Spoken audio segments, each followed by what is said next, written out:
ये किस्सा मुझे स्वयं चंद्रशेखर जी ने सुनाया था। श्रीमती इंदिरा गांधी की हत्या हो चुकी थी सन 84 में। राजीव गांधी श्रीमती गांधी की हत्या से उपजी सहानुभूति या कहिए कि अपने चेहरे की बदौलत या अपने बयानों की बदौलत वो 412 से ज़्यादा सीटें लेकर के लोकसभा में आ चुके थे। आज तक इतनी सीटें कभी किसी सिंगल पार्टी की नहीं आई थी, न नेहरू जी के ज़माने में, न इंदिरा जी के ज़माने में, ये राजीव गांधी के ज़माने में आई थी। भारत का पूरा विपक्ष हताश हो गया था। उसे लग रहा था कि अब उसके सामने करने के लिए कुछ नहीं है। सब बहुत परेशान थे और सब लोग अलग अलग तरह से कोशिशें भी कर रहे थे कि क्या करना चाहिए, क्या नहीं करना चाहिए। चंद्रशेखर जी ने एक दिन अटल जी से कहा कि गुरुदेव, वो उनको गुरुदेव कहते थे चंद्रशेखर जी, अटल बिहारी वाजपेयी जी को, कहा गुरुदेव मैं आपसे मिलने आपके घर आ रहा हूं। अटल जी ने कहा आप मेरे घर मत आइए, मैं आपके घर आता हूं।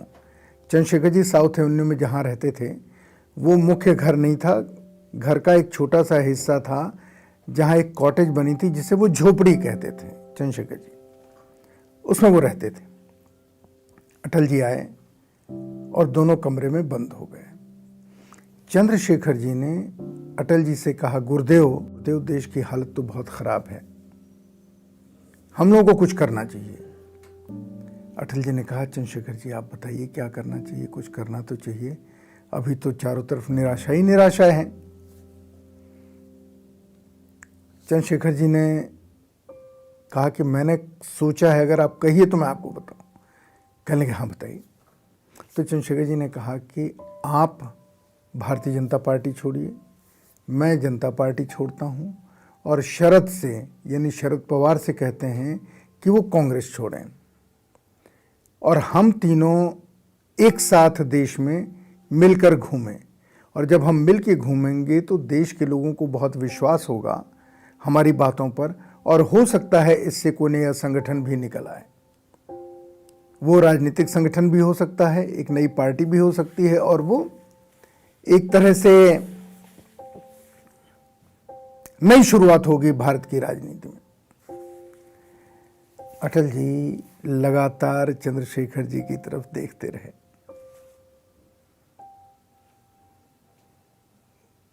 शायद 1 या 2 मिनट का कंप्लीट साइलेंस दोनों के बीच में था। फिर अटल जी ने कहा चंद्रशेखर जी आप आरएसएस को नहीं जानते हैं, मैं अगर आरएसएस से अलग होकर के आपके साथ घूमूंगा तो वो मुझे जीवित नहीं छोड़ेंगे। चंद्रशेखर जी ने कहा कि मैं अटल जी का चेहरा देखता रह गया। अटल जी क्या कह रहे हैं? अगर अटल जी जैसा व्यक्ति संघ से डर कर के अपने कार्यक्रम नहीं बनाता है और ये कहता है कि उनकी जान भी जा सकती है, तो फिर ये कितना खतरनाक संगठन होगा। ये बताते हुए चंद्रशेखर जी बहुत गंभीर थे, बहुत ही ज़्यादा गंभीर थे। और उन्होंने मुझे जब ये किस्सा बताया तो मैंने एक छोटा सा सवाल पूछा, तो क्या उस अभियान का जिसका आपने जिक्र किया उसकी फिर कोई रूपरेखा नहीं बन पाई? क्या आपने शरद पवार से बात की? उनका क्या बात करता? मेरे दिमाग में तो सीधा सीधा नक्शा था कि मैं, अटल बिहारी वाजपेयी और शरद पवार, हम तीनों देश में घूमते, देश की जनता खड़ी हो जाती। लेकिन जब, और चंद्रशेखर जी को पूर्ण विश्वास था कि ऐसा होता, लेकिन जब उन्होंने कहा कि अटल जी ने मुझे ये कह दिया कि ये लोग मुझे जीवित नहीं छोड़ेंगे, जिंदा नहीं छोड़ेंगे, तो फिर मैंने शरद पवार से बात करना व्यर्थ समझा, इसलिए मैंने कोई बात नहीं की। ये वो किस्सा है जिस किस्से को स्वयं चंद्रशेखर जी ने मुझे सुनाया।